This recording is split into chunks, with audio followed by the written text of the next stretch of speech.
It's stupid. It's pointless. It's irrelevant. It's Things That Matter with Mike and Nev. Welcome to the show, everybody. It's Things That Matter with Mike and Nev. I'm Nevin Barish. He's Michael Feldman. Mike, let me set up this week's topic for you, okay? Please. You're going to have to go back to your single days. So for this podcast, You're not married. Get into the mindset. I'm taking off my ring. There you go. You know what? Okay, let's talk about that for a second. Why not?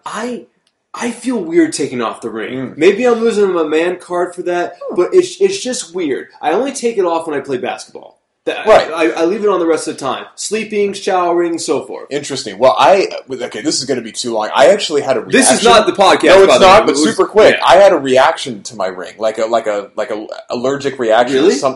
For a while. Like when we were on our honeymoon, I'm not kidding, like my finger was swelling up, and I couldn't figure out what was going on. So I actually, believe it or not, wasn't wearing it a lot on my honeymoon. Okay. Which was kind of funny, but I don't know, I guess I developed a tolerance for it over time. I hated it when I first started wearing it, because I wasn't used to wearing a ring. Right. It was so hard to get off. It just found it itchy, irritating. But then it grows on you. Yeah. And now it becomes like a symbol. It's nice. It is nice. It's totally nice. It's so nice. Except when you play basketball.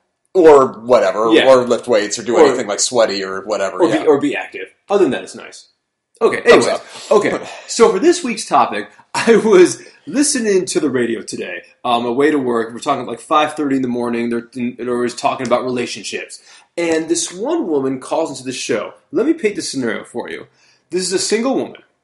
And every time she goes on a date, she deliberately does what she calls pack light. She doesn't take a purse. She just takes her wallet, her phone, her keys if she drives. Well, obviously her keys, because I think she meets the guy there. Okay. And some identification. But anything she can fit in her pockets. And then, as the date goes on, if she's not feeling it, she'll excuse herself to go to the bathroom, go to the bar, give some money towards the tab, and then ask the bartender to tell the date that she bailed. So again, single woman goes on a date. Okay. If she's not feeling it with the guy, she excuses herself, goes to the bar, gives some money to the tab, which I find kind of nice. That's very accommodating. Very understandable. And to ask the bartender to please tell her date that she's not feeling it, she left $20 on the bill, and she's leaving. Thoughts? Well, okay. My first thought is that this is, I'm sorry, you're listening to like a local station, right? I'm just thinking, as someone who recently moved back to LA from New York, like this kind of thing would not be an issue in New York. Like, you wouldn't have to worry about, because you don't drive. So you don't have to worry about, bringing anything. You can just show up and run. Okay, but in that scenario, in New York, could this happen just... I guess the more I think bail about it, and go to the subway? It's just a car instead of public transportation. Yeah, that's true. I guess what I'm saying is that it'd be easier to do that in New York. Like, it wouldn't seem as weird, right, to just, do all this stuff. But anyways, I kind of like it. You do? I mean, it sucks to the date. Like, it seems like she's not giving the date a chance. And the date is a guy. No, right. So let's be clear. This is happening to you. Fine. It seems like she's not giving the guy a chance here. It seems like she's just making a decision. And to be fair, being accommodating and nice to the tab and whatever. But and again, I do like that. I like it a lot. I would be completely against this if the woman gave no money towards it. I do appreciate that. She's clearly taking part in the whole thing. It's not like she's just using the guy for money. Right, exactly. Yeah. And if you're gonna do that, at least stay for the meal. Right. I mean, I don't know. I think it's okay. I mean, I think it's fine. I would feel bad if I was the date, but let me ask you this. Yeah. Say you're in that scenario. Yeah. What would you prefer? Would you prefer the woman to do what she did and just have her tell the bartender to tell you that she bailed, but she left $20 to pay for the bill? Yeah. Or would you rather her just stay the entire time? Or option C, perhaps she comes back but tells you, hey, you know what? Let's just call it a night. I'm just not feeling this. Yeah. Neither scenario is great. No, none of them are good. I mean, probably C. To me, honestly, to be told, yeah. I mean, I think I would want to know. I feel like it's good to be honest, but it's also good to it's I don't know. See, I guess that's what it is. It's the bailing part that's weird to me. Well, that's the whole point. I'm saying, it's bailing and how you bail. You know what it is? She's taking care of part of the scenario, which is the tab, which is nice, which is great, very nice. But she's not taking care of the other part of the scenario, which is the guy she's on the date with. Well, she's just leaving him like all alone. Well, of course, in this scenario, she's clearly looking out for herself, right? Right. So it's funny. She did have a good point when I was listening on the radio because the host was kind of getting on her, and the host was a guy saying, "How can you do such a thing?" Yeah. And she said, "Look, if I go to the guy and say to him point blank, well, it's just not working. Let's call it a night. Yeah. What if he says, well, let's just give it some more time. We're just getting to know each other to stay. Now you feel compelled to stay, and it's just kind of awkward." So I hate to say it because at first, when I heard this, I just felt it was such a mean thing. Yeah. The more I thought about it, I said, okay, well, that scenario to me is almost worse. Here's what I would like to see. I would like to see her excuse herself, put some money towards the bill, and then send me a text message. So you're communicating with me, but... I see. But we're not doing have the awkward face to face, and this way I know because look, let's say the bartender doesn't go to the guy.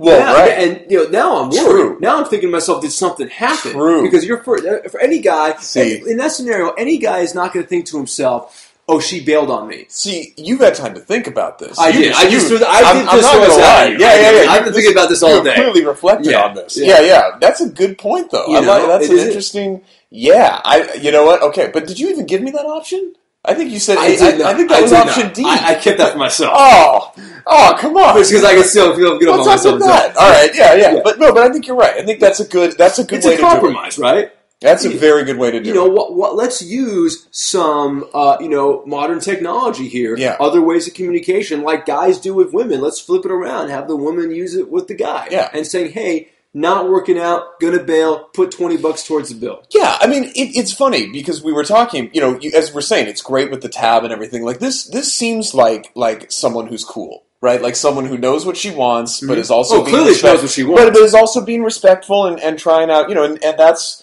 Yeah, I mean, I don't know. I don't feel too bad about what she's doing, honestly. Listen, in this scenario, the guy is going to feel bad regardless. Right. It takes a very callous, shallow guy to not be hurt by this, unless he's not feeling it either. Right. But in that scenario, maybe it's a sigh of relief. But even then, if she's the one that makes the move by having the bartender tell her, it's still it's a knock to the ego. Of course. I mean, you definitely feel it regardless. Of course. So maybe the text message is a better option because, first of all, you're being communicated with directly. Right. You don't have the potential awkwardness of the face-to-face conversation, and you don't have a third party involved saying, hey, dude, she dumped you. Which is kind of weird. Right. I don't want, Rodrigo, the great-looking bartender, to tell me, hey, brother, by the way, your hot-looking date doesn't really like you, not jiving, but you put $20 towards the bill. It's just kind of weird. It's awkward for you. It's awkward for Rodrigo. Not awkward for her because she's gone. Hey, maybe she hooks up with Rodrigo. You never know. That's even worse. Right? Now, what if Rodrigo tells you, then leaves, goes outside, and goes with a girl? That is just... And let's face it, whether that happens or not, you're thinking it. You're thinking of the possibility. Yes. I have to ask, because that's such a specific name. Have you ever had something similar like this happen to you with a bartender named Rodrigo? His name was not Rodrigo. Okay. No, I actually... changing the name to protect the innocent. I see. Thankfully, I have not. All of my dates lasted the entire time. Okay. I have had phone conversations. This is back in the day where you didn't have email all the time to communicate. You could text really. You couldn't text. You still had to talk on the phone. Yeah. I had initial conversations which clearly were not going well. I actually do remember this one. I'll just paint the scenario for you. I was speaking to this girl. And it was like pulling teeth. Yeah. It was just sure. I was asking questions, a bunch of one-word answers, and I actually tried the honest approach. I tried this woman's approach here, and I just said, I'm just gonna hang up. We're clearly not vibing here. And she actually went back and said, "Why? I thought we were talking." Oh wow! Yeah, it just made it worse. Oh. I should have just said, "Oh, I gotta go," or "I got another line," something. I should have lied. And I should have, or I just should have, but I didn't. I tried to be the nice guy, do the gallant thing, and it didn't work. So, I think the text is a good compromise. Yeah. And let's end with this. Let's quickly flip the scenario around. Let's say a man does this to the woman. He bails. Now, to me, I think the man is highly ridiculed. How can you do this to the woman? I can't believe that. That's so disgusting and so forth. So, I mean, that's just me. Would you agree with that? Yeah, sure. Okay, so then why would we have such a, with the woman, if she does that, it's not the nicest thing in the world, but I get what she's saying. Yeah. Where if the guy does this, oh my God, how could he, blah, blah, blah. You know, why the difference? Well, I don't know. I think what it is that a lot of times on a date, it feels, just from stereotype stuff and just from the past, it's sort of like the man is the one who is, I don't want to say in control, because that's not fair. But you know what I mean? It's true. It's sort of like he's the one putting forth the effort. Yeah, I guess you can say, and it's almost always again, stereotype stuff, but he's paying for the tab or whatever. Yeah. Not always, of course, but typically there is the role. Typically, that's the idea. The man is taking out the woman. Yes. So if the man does that and then leaves the woman hanging, and there's a lot of stuff there where a woman can feel vulnerable or feel concerned. Sometimes, they're going out with a stranger and it could be scary or whatever, and they want to have a backup plan or whatever. Who knows? But so I think that's the big difference there. All of this, of course, is okay as long as the man sends the woman a polite text saying, "I don't want to talk to you anymore." Well, that's going to do it for this week's episode of Things That Matter with Mike and Nev. For Michael Feldman, I'm Nevin Barrich. It's the Things That Matter. Wear your wedding wing!